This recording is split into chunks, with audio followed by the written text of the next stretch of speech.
મારું નામ કુનાલ ઋષભભાઈ જૈન છે. હું પ્રોફેશનલી ચાર્ટર્ડ એકાઉન્ટન્ટ છું. અહીંયા ગોરના કુએ મણિનગર અમદાવાદ રહું છું. યાત્રા બહુ સારી રહી.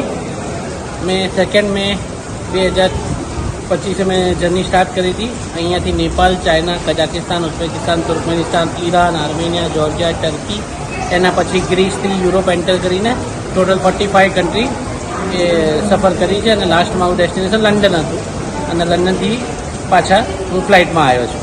ટોટલ 102 દિવસ થયા મને લંડન પહોંચતા અને 32,000 કિલોમીટર થયા. પડાવ તો ઘણા બધા ચેલેન્જીસ હતા.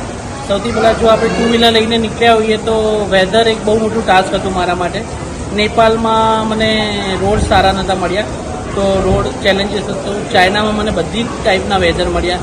-5 ડિગ્રીથી લઈને heavy snow, heavy rain, heavy wind, આ બધા જ વેધર મને મળ્યા છે જે મેં બાઇક ઉપર પસાર કર્યા છે.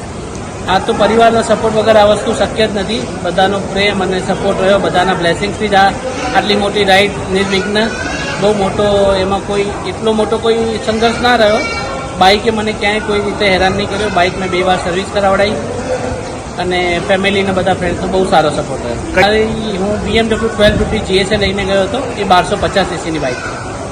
મેં કલ્પના બી નથી કરી એ રીતનું સ્વાગત થયું છે. મને એમ લાગ્યું કે મારા ફરીથી લગ્ન થઈ રહ્યા છે એવું મને ફીલ થયું. એરપોર્ટ ઉપર બધા આવ્યા હતા, મારું સ્વાગત કર્યું. પછી અમે અહીંયા જૈન મંદિર આવ્યા. બધા ત્યાં સમાજના બધા વડીલો, મારા પરિવારના બધા, મારા ફ્રેન્ડ સર્કલ બધાએ મારું ખૂબ સ્વાગત કર્યું અને મને પ્રોત્સાહન આપ્યું. હાલચાલ માટે મારે 2-3 દિવસે મારે વાત થઈ જતી હતી પરિવાર સાથે.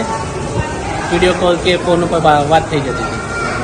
કેવું છે, હું ઇન્સ્ટાગ્રામ પર બધી અપડેટ કરતો હતો તો મારા ફેમિલી મેમ્બરમાં બધા ફ્રેન્ડ્સ બધું ઇન્સ્ટાગ્રામ પર સ્ટોરીઓ જોઈને એમને ધ્યાન આવી જતું હતું કે ભાઈ આ શું થઈ રહ્યો છે, ક્યાં ફરી રહ્યો છે.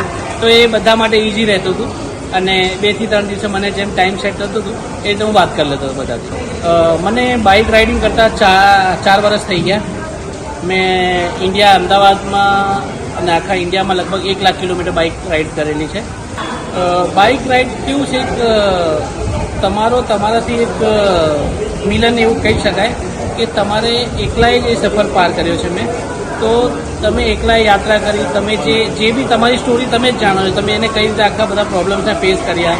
કારણ કે આખું મેનેજમેન્ટ છે, એવરીડે હોટલ બુકિંગ કરવું, દરેક વેધર, ફૂડ મેનેજ કરવું, રૂટ પ્લાનિંગ કરવું, આખી બધી કન્ટ્રીમાં ક્યાં ક્યાં ફરવું છે એ બધું પ્લાનિંગ કરવું. તો એક ટાઈમ જ નહોતો મળતો એમ.